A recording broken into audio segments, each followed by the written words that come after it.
Hey Pac-12 fans, in this video we're looking at Utah's dominating offensive performance against the California Golden Bears. Cal's defense has been one of the best in the conference over the last 2 seasons, and coming into this game they'd held 14 consecutive opponents to less than 25 points. Last Saturday, the Utes came out and shattered that record, scoring touchdowns on 5 consecutive drives before calling off the Dogs for most of the second half, and in this video we'll learn a little bit about how they did it. Whenever an offense dominates like Utah did on Saturday, it's never just about one play.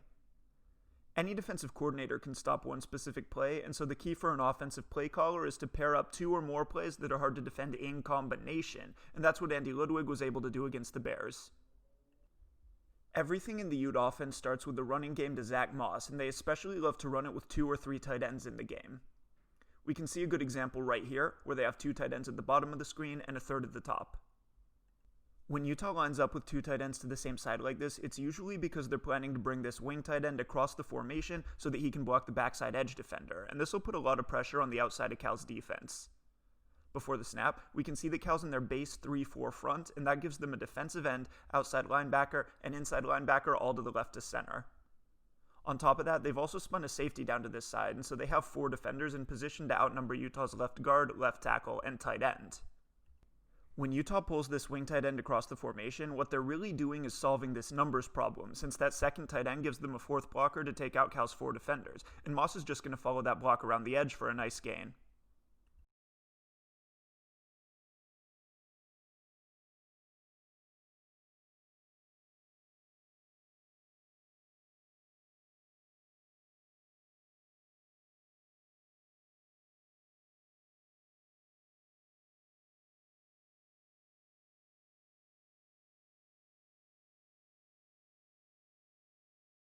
Now, Utah's not the only team that runs this kind of thing, and so Cal's defensive staff has a few time-tested solutions to this type of problem, and one of their favorite answers is to blitz to the original 2 tight end side.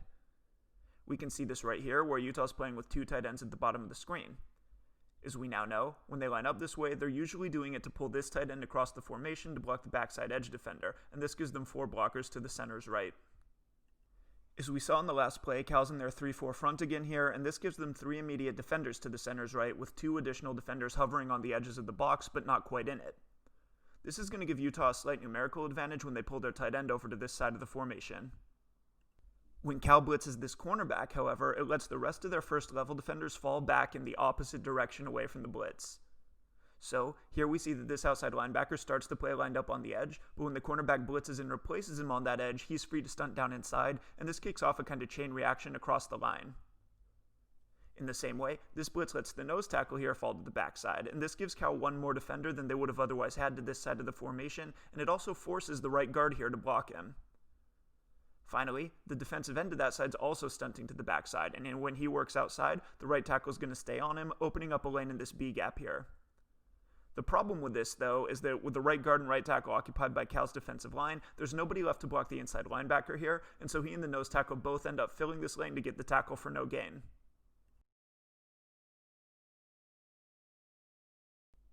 As I said in the opening, if this zone play were the only thing that Utah could run, then it would be easy for Cal to shut it down with blitzes just like this. Good play calling is all about your ability to counter these adjustments, and against the Bears, Ute offensive coordinator Andy Ludwig was able to do this with the quick passing game. For example, on this play we see all of the elements that we've been studying. Utah's got 2 tight ends in the game, and they're both lined up at the bottom of the screen here. Cal's in their 3-4 front, although this time this outside linebacker's walked up because he's got to account for Utah's slot receiver.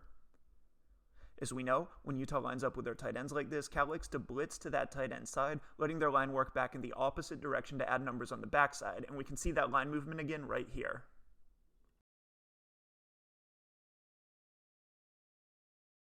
On this play, though, Utah's not running the ball, and so now we need to shift gears and think about what Cal's blitz here does to their coverage. Utah's got 2 receiving threats to the side of the blitz here, and if Cal doesn't blitz, then they'll have 2 defenders in position to pick up these receivers. When Cal blitzes this cornerback, however, they take away one of those 2 defenders, and Utah's attacking this by running a concept called Y-stick. On this concept, the running back's going to release outside to the flat, and the tight end here is going to run a little stick route to the outside.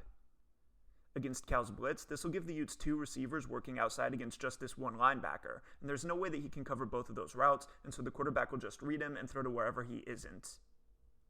On this play, that linebacker widens with the running back, which he has to do to avoid getting outflanked on the edge, and so the quarterback's able to hit the tight end before a safety can spin down to pick him up.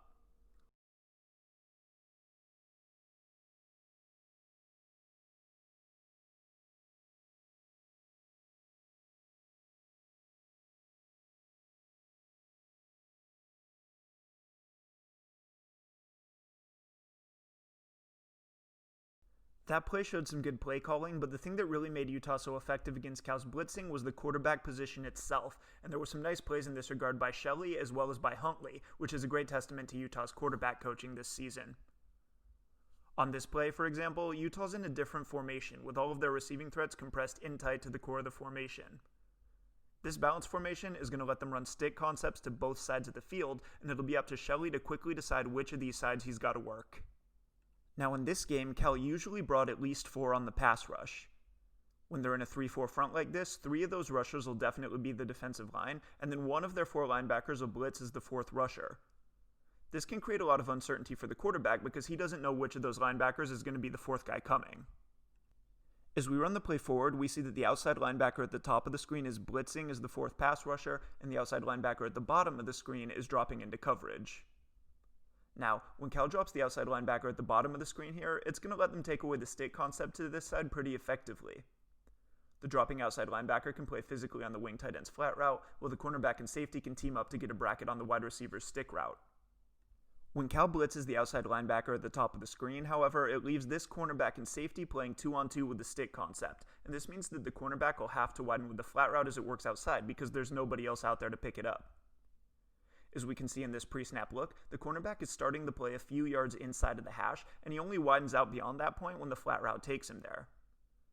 When he widens outside the hash, though, it opens up space for the stick route by the wide receiver, who ends up catching the ball a few yards inside the hash, which is very close to the cornerback's original alignment. For this play to work, though, Shelley first had to diagnose which side the blitz was coming from, and then he had to effectively work the concept to that side of the field. I should also add that Cal's safety didn't play this very badly. It was a contested throw with a big hit at the end, and the play really only worked because Shelley's starting his throw right here with the wide receiver just starting to make his break.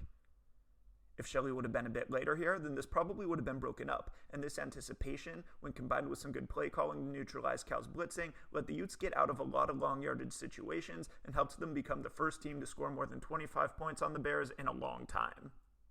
Alright, that's it for this video. If you want to read even more about how Utah's offense defeated the Cal defense, then you can check out patreon.com/Burke18. Otherwise, I hope to see you here next time.